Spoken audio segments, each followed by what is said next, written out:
बिस्मिल्लाहिर्रहमानिर्रहीम अस्सलाम वालेकुम। जी बेटा, कैसे हैं आप? उम्मीद करता हूँ कि सब खैरियत से होंगे। जी बेटा, आज की जो हमारी वीडियो है वो मोस्ट इम्पोर्टेंट है हर स्टूडेंट के लिए। और चाहे वो 9th क्लास का है, चाहे 10th क्लास का है, चाहे फर्स्ट ईयर है या सेकंड ईयर है, सबके लिए मोस्ट इम्पोर्टेंट वीडियो है। बल्कि आज का जो हमारा टॉपिक है, हर बच्चे के लिए इन बातों को, जिन जिन बातों पर आज हम बहस करने जा रहे हैं, ये बातें हर बच्चे के लिए जानना बहुत जरूरी है। चाहे वो 9th क्लास का है, चाहे 10th क्लास का है, चाहे फर्स्ट ईयर है, चाहे सेकंड ईयर है। ये वीडियो उन तमाम बच्चों के लिए है कि आज की वीडियो में हम वो बातें करने जा रहे हैं जिनका इल्म होना हर बच्चे के लिए जरूरी है। बोर्ड में अपेयर होने से पहले उनके पास ये बातों का इल्म होना जरूरी है, ताकि वो इन गलतियों को अपने बोर्ड के एग्जाम्स में ना दोहराएं। अब वो बातें कौन सी हैं? वो 4 से 5 बातें हैं, उनको हम डिस्कस करते हैं। लेकिन जो लास्ट वाली बात है वो सबसे ज्यादा इंटरेस्टिंग है और आपने वीडियो के लास्ट तक बने रहना है। और आप लोगों ने जब ये 4 से 5 चीजें सीख लेंगे, इंशाल्लाह काफी ज्यादा बेहतरी आ जाएगी आपके अंदर। जी बेटा, हम सबसे पहली जो चीज है उस पर हम फोकस करते हैं। जी बेटा, तो सबसे जो अहम बात है ना, और सबसे पहली बात है वो ये है कि जब भी आप बोर्ड के इम्तिहान में अपेयर होंगे तो आपने इस चीज का ख्याल रखना है। आप जैसे ही आप वहां पर जाकर चेयर पर या बेंच पर बैठते हैं, आपको आपके सामने आपका एग्जामिनर एक शीट ला कर देगा। अब आपने वो जो कॉपी आपको मिलेगी, एक शीट मिलेगी, जो कॉपी मिलेगी वो सिलाई हुई होती है, और आपने सबसे पहले ये चेक करना है कि उसकी कहीं से सिलाई फटी हुई तो नहीं है। अगर तो सिलाई फटी हुई है, आपने फौरी तौर पर क्या करनी है, वो शीट अपने एग्जामिनर को वापस करनी है। जी ये अपनी शीट रखें, मुझे शीट चेंज करके दें, ये फटी हुई है। और हाँ, अगर आपने वो जो है फटी हुई शीट पर ही अपना नाम लिख लिया तो फिर आपके लिए मसला होगा, तो नाम लिखने से पहले ये काम करना है। अच्छा, दूसरी चीज आपने ये देखनी है कि उसमें कोई शीट फटी हुई तो नहीं है। अगर तो कोई शीट फटी हुई है तो आपने उसको फिर भी आपने क्या करना है, अपनी उस कॉपी को वापस करवाना है और एग्जामिनर को कहना है जी इसको चेंज करके दें। अगर फर्ज करें वो पेज फटा हुआ है और गलती से एग्जामिनर का नजर पड़ गई और आप उस पर वहां पर लिख रहे हैं कुछ, तो वो जो है उस पर बैड इंप्रेशन चला जाएगा। शायद ये इसने कोई बूटी शूटी बनाने के लिए, किसी को देने के लिए, या अपने लिए घर से बना के लाया है, या ऐसा कुछ है, तो वो आप लोगों ने उस चीज से भी थोड़ा सा इज्तनाब करना है। दूसरी चीज जो है वो आपके लिए मोस्ट इंपॉर्टेंट है, वो ये है कि आप जब भी पेपर लिख रहे होंगे ना, तो आपने कोई भी क्वेश्चन कर रहे हैं तो बेटा उस क्वेश्चन में आपने कटिंग नहीं करनी। अगर आप फर्ज करें कोई कटिंग करते हैं, कोई वर्ड गलत लिखते हैं इस तरह, तो फर्ज करें आपने बिल्कुल एक्यूरेट सवाल भी लिखा हुआ है ना, लेकिन आपने उस सवाल में क्या गलती कर दी है, आपने उस सवाल में कहीं पर एक नंबर का एक जो है वर्ड कट कर दिया है, कटिंग कर रहे हैं, इस तरह कर रहे हैं। अगर आप ये समझ लें कि अगर आपके एग्जामिनर की जो रेड पेंसिल है वो आपके उस क्वेश्चन पर चल गई है, कहीं पर उसने सर्कल लगा दिया या कोई वर्ड अंडरलाइन कर दिया, तो आप इस बात को यकीनी बना लें कि आपका 1 नंबर गया। तो लिहाजा उस 1 नंबर को बचाने के लिए आपने खुदारा कटिंग नहीं करनी, कटिंग से बचना है। ठीक है।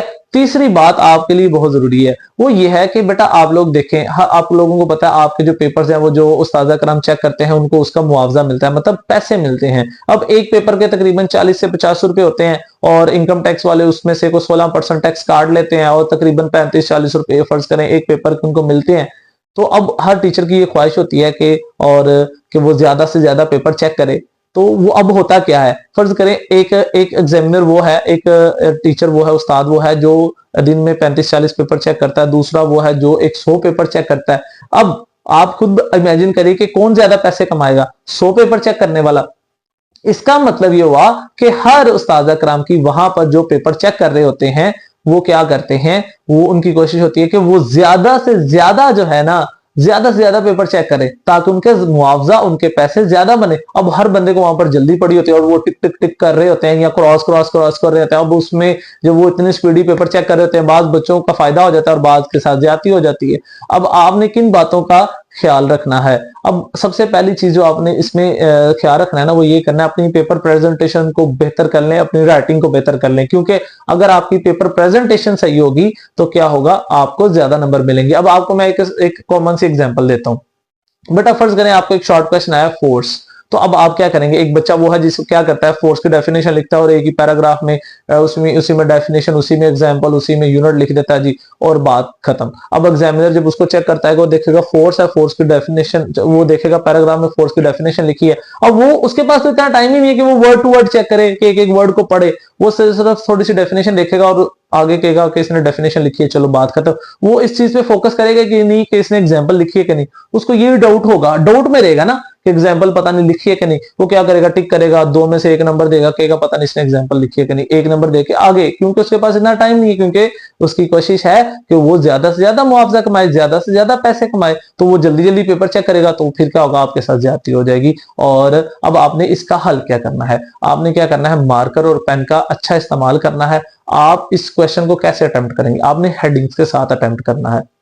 आपने क्या करना है, आपने मार्कर से हेडिंग देनी है फोर्स की, और फोर्स की पेन से डेफिनेशन लिखें। अब साथ ही आप आगे मार्कर से फिर हेडिंग दें एग्जाम्पल की, आप एग्जाम्पल मार्कर से उसकी एग्जाम्पल खूबसूरत से लिखें।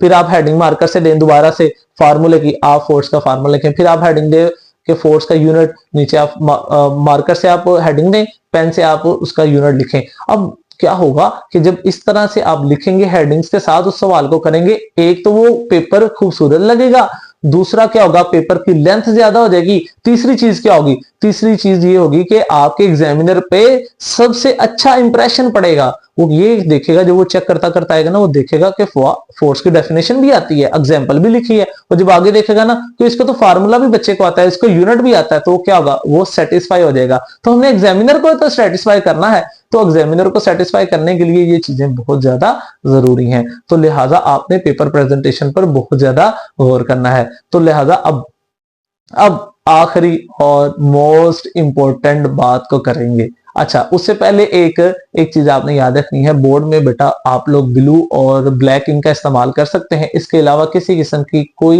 भी इंक इस्तेमाल करने की इजाजत नहीं होती। ठीक है, अब मैं आप लोगों के साथ आखिरी बात करता हूँ। अब बेटा कुछ आप में से कुछ ऐसे बच्चे होते हैं जो क्या करते हैं कि वो ना जो आपको कॉपी मिलती है ना 24 पेजेस की, जिस पर आपने अपना पूरा पेपर करना होता है। अब बच्चे क्या करते हैं कि बच्चे ना पेपर के लास्ट पे ना क्या करते हैं कि लास्ट पे कुछ ऐसी बातें लिखाते हैं जो कि नहीं लिखनी चाहिए, जो कि मुनासिब नहीं है। अब वो बच्चे क्या लिख के आते हैं, बाद बच्चों ने दुआएं लिखी होती हैं, सर अल्लाह आपको हज कराए, अल्लाह आपको जो है औलाद से नवाजे, अल्लाह ऐसे करे, वो करे, फलां करे, इस तरह की बातें लिखी होती हैं। और मस्के लगाए होते हैं उस्ताद अकराम को कि कहीं हमें जो है ना वो उस्ताद अकराम इन बातों से ना अनप्रेस होकर तो हमें ना नंबर दे देंगे, हमें पास कर देंगे, जबकि ऐसा कुछ नहीं होता, बल्कि इस तरह के बच्चे का पेपर ज्यादा स्ट्रिक्टली जो है चेक किया जाता है। बाज ने लिखा होता है कि सर मैं बीमार था, मैं 1 माह हॉस्पिटल रहा, 2 माह हॉस्पिटल रहा, मैं तैयारी नहीं कर सका, मैं बड़ा गरीब हूँ, मैं काम करता हूँ, मैं ऐसे करता हूँ, मैं फलां करता हूँ, इस तरह की बातें फजूलियात लिखी होती हैं। और ये कहा गया होता है कि सर काइंडली मुझे पास कर दीजिएगा, पासिंग मार्क्स दे दीजिएगा, या ऐसा कुछ लिखा होता है। तो आपने ऐसा कतन कुछ नहीं करना, ना कोई दुआएं लिखनी है और ना कुछ ऐसा लिखना है। ठीक है, तो आपने बल्कि क्या करना है, जो लास्ट पेजेस होते हैं वहां पर लाइन जो है ना उसको लगा देनी है, क्रॉस लगा देना है। अब जो बच्चे ऐसा लिख के आते हैं तो उनके लिए फिर क्या होता है, ज्यादा स्ट्रिक्टली पेपर चेक होता है, तो आपने कतन ऐसी कोई बात नहीं लिखनी। अब एक और चीज जो है मुझे याद आई मेरे माइंड में, कि जो बच्चे गलती करते हैं, बेटा फर्ज करें आपके पास आपका क्वेश्चन पेपर आया है और क्वेश्चन पेपर पे लिखा हुआ है जी आपने क्या करना है, आप फर्ज करो आपको क्वेश्चन नंबर 5 जो है ना वो बहुत अच्छा आता है। अब आप क्वेश्चन पेपर देखते हैं और साथ ही कहते हैं जी क्वेश्चन नंबर 5 तो मुझे बहुत अच्छा आता है। अब आप क्या करेंगे, आप शीट लेंगे और वहां पर आप जो है ऊपर लिखना शुरू करेंगे, क्योंकि हमारे उस्ताजा कराम जो है बच्चों को ये हिदायत देते हैं कि बेटा आपने क्वेश्चन नहीं लिखने। तो जाहिर सी बात है, एक पेज के क्वेश्चन अगर लिखने बैठेंगे 10-15 मिनट तो जाए होंगे। तो उस्ताद कराम ये हमें ये बच्चों को सिखाते हैं कि आप क्वेश्चन का नंबर दें और उसका आंसर लिखें। बिल्कुल ठीक है, कोई मसला नहीं है, आपको आंसर से एग्जामिनर को आंसर से सरोकार है, क्वेश्चन से नहीं। तो बात यह है कि आप नंबर दें और उसका जो है ना जो आप शुरू करें। लेकिन बच्चे गलती क्या करते हैं, जो मेन पॉइंट बताने लगा उसकी तरफ आए। तो अब बच्चा कहता है जी मुझे क्वेश्चन नंबर 5 आता है, वो क्या करेगा, पेपर पे शीट पे लिखेगा क्वेश्चन नंबर 1, क्योंकि उसके लिहाज से वो अपना पहला सवाल कर रहा है, क्योंकि उसको सबसे अच्छा 5वां आता है। लेकिन वो शीट पे क्या लिखेगा, क्वेश्चन नंबर 1, जबकि यहां पर क्वेश्चन नंबर 5 लिखा हुआ है। अब आप गलती क्या करते हैं कि यहां पर 5 है, वहां पर 1 लिख दिया। अब एग्जामिनर देखेगा ये क्वेश्चन नंबर 1 है, जब एग्जामिनर क्वेश्चन पेपर देखेगा वहां पे ये कहेगा क्वेश्चन नंबर 1 तो ये लिखा हुआ है, ये तो इसका जवाब ही नहीं है, वो क्या करेगा, गलत कर देगा। बच्चे क्या हो रहा है, बच्चा कहता है जी यहाँ आकर हमें बताते हैं, अकेडमीज में बच्चे आकर बताते हैं सर मैं तो पेपर जो है वो बड़ा अच्छा लिख के आया था, फिर नंबर मेरे कैसे कम हो गए। बेटा जब इस तरह की गलतियां करनी है तो नंबर तो कम होने हैं। तो ये चीज आपने याद रखनी है कि जो आपका क्वेश्चन पेपर पर क्वेश्चन का नंबर होता है, वही क्वेश्चन के जो आपकी शीट है उसके ऊपर भी वही क्वेश्चन का नंबर हो। क्वेश्चन शीट के ऊपर क्वेश्चन का नंबर और क्वेश्चन पेपर पे क्वेश्चन का नंबर सेम होना चाहिए, इस बात को आपने यकीनी बनाना है। अच्छा बेटा, इसके बाद जो आप लोगों से मोस्ट इंपॉर्टेंट बात करने जा रहा हूं वो ये है अपनी hand writing, paper presentation, pen और मार्कर का अच्छा कॉम्बिनेशन, इसको इस्तेमाल करना आपको आना चाहिए। इस पर भी इंशाल्लाह मैं जल्द जो है ना 1-2 दिन तक पेपर प्रेजेंटेशन पर वीडियो आपके साथ शेयर करूंगा, तो उसके साथ आप अपनी राइटिंग बेहतर करें। जिस बच्चे की राइटिंग अच्छी है, पेपर प्रेजेंटेशन अच्छी है, वो एक अच्छा इंप्रेशन डाल सकता है एग्जामिनर पे, और इससे क्या होगा, आपके नंबर अच्छे आने के ज्यादा चांस होते हैं। तो इंशाल्लाह अगले 1 या 2 दिन में मैं आपके साथ दूसरी वीडियो भी शेयर करूंगा। कल इंशाल्लाह जो है एक नए लेक्चर के साथ मिलते हैं। कल इंशाल्लाह हम मैथ की भी नई एक्सरसाइज स्टार्ट करेंगे और अपनी फिजिक्स का भी नेक्स्ट जो है लेक्चर अपलोड करेंगे। तो आप हमारे साथ बने रहिएगा, और अगर अभी तक आपने चैनल को सब्सक्राइब नहीं किया तो लाजमी कर लें, ताकि आने वाली वीडियो जो है वो आप तक बर वक्त पहुंच सके। अपना ख्याल रखिएगा। अल्लाह हाफिज।